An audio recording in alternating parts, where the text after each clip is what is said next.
Welcome to This Explainer. When we think about the magnificent organs of the human body, it's usually the heart, the brain, or the lungs that steal the spotlight, right? But today, we're going to uncover the sophisticated biological engineering of a totally unsung organ. It's a fascinating, vital guardian of the human body, the urinary bladder. Far from being just some simple holding tank, this is actually an incredibly advanced system that plays a supercritical role in our overall health and survival. Okay, let's dive right into this. The very first misconception we've got to clear up is what the bladder actually holds. Yes, it holds waste, but it is so much more than just a garbage disposal. Almost all the glands in your body excrete their excess hormones into this fluid.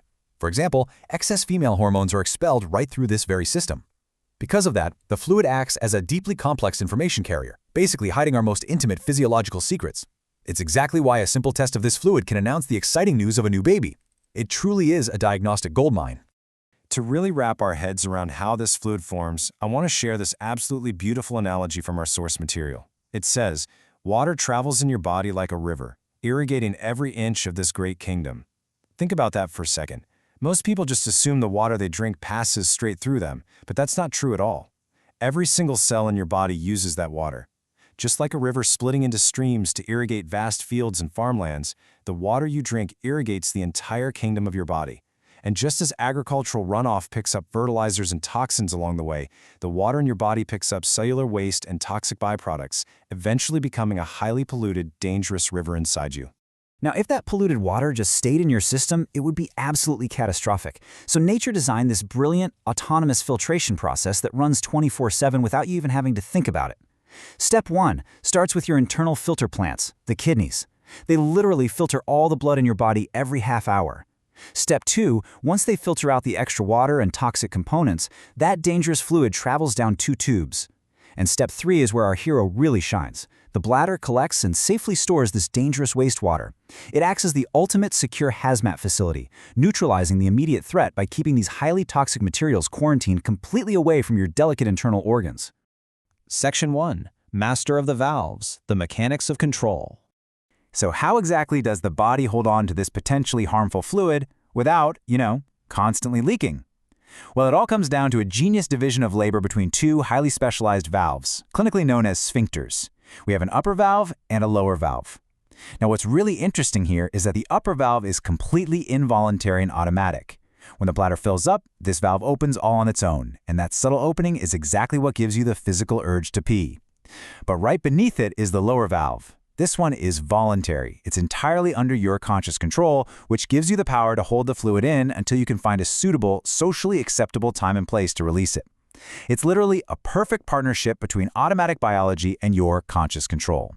But of course, that conscious control isn't invincible. When someone suffers from severe paralysis, for example, they can tragically lose control of that voluntary lower valve, totally losing the ability to hold or release on command. Furthermore, biology always gets the final say. At the exact time of death, when all voluntary muscular control ceases, this lower valve releases its tension and opens entirely automatically, emptying any remaining fluid from the body. It's a pretty profound reminder of just how involuntary our most basic biological functions really are. Moving on to Section 2, the psychology of bedwetting. When we talk about children, controlling that lower voluntary valve requires a whole lot of empathy. Why? Because it's a learned skill, not something we're just born knowing how to do. Parents spend a ton of time teaching kids how to pause, hold that lower valve, and make it to the bathroom. But bedwetting is often entirely out of the child's hands. First off, physically, the bladder is incredibly small in infants. It doesn't actually grow to full holding capacity until a child is between 2 and 4 years old. Beyond the biology, there are intense psychological triggers: moving to a new school, moving to a new neighborhood, anxiety, or just a general feeling of insecurity. Interestingly enough, it's also more commonly found in boys. We really need to destigmatize bedwetting, guys. It's very rarely a behavioral issue, it's mostly a physiological reaction to fear and new environments. And usually, as soon as a child feels secure in their new home or makes some new friends at school, the issue resolves completely organically. Now, this raises a pretty wild medical question. What happens if the bladder has to be surgically removed entirely, say due to a severe illness? This vital holding tank has to be taken out of the body. Does the human body just fail? Well, the answer brilliantly illustrates just how astonishingly adaptable modern medicine and human biology really are. We actually adopt the bird system. If the bladder is removed, surgeons can take the tubes coming straight down from the kidneys and reroute them directly into the large intestine. This means the toxic fluid safely bypasses the need for a holding tank altogether, mixing instead with solid waste. The patient survives and adapts by essentially mimicking birds. You see, birds actually don't have bladders at all. They naturally excrete their bodily water right alongside their solid waste. It's an incredible biological workaround that allows a person to live a full life even without their unsung hero. All right, let's move to Section 3, Extremes and Pathologies, Stones and Infections. 7 kilograms. That is roughly 14 pounds. That is the maximum recorded size of a bladder stone. Just imagine a solid, heavy mineral deposit, easily the size of an apple or even a small bowling ball, sitting inside this delicate internal sac. It sounds like a complete medical impossibility, but it actually happens. These stones are literally built up over time by minerals present in the urine. And this is exactly why lifestyle matters so much. Stone formation is significantly worsened if you live in hot climates without hydrating properly, or if you lead a sedentary lifestyle with a lack of exercise. Now, the bladder is surprisingly resilient. It can actually tolerate the presence of these stones for years without the person feeling any pain whatsoever, as long as the inner walls aren't injured. But here is the critical danger. If a stone shifts and blocks the tubes connecting to the kidneys, it becomes an absolute emergency. The patient will experience agonizing pain, and that toxic wastewater will start backing up directly into the kidneys. If that's not treated quickly, that backup can absolutely be fatal. So how do doctors actually fix it? Well, small stones are often just passed naturally out of the body, but for the larger ones, surgeons have to step in.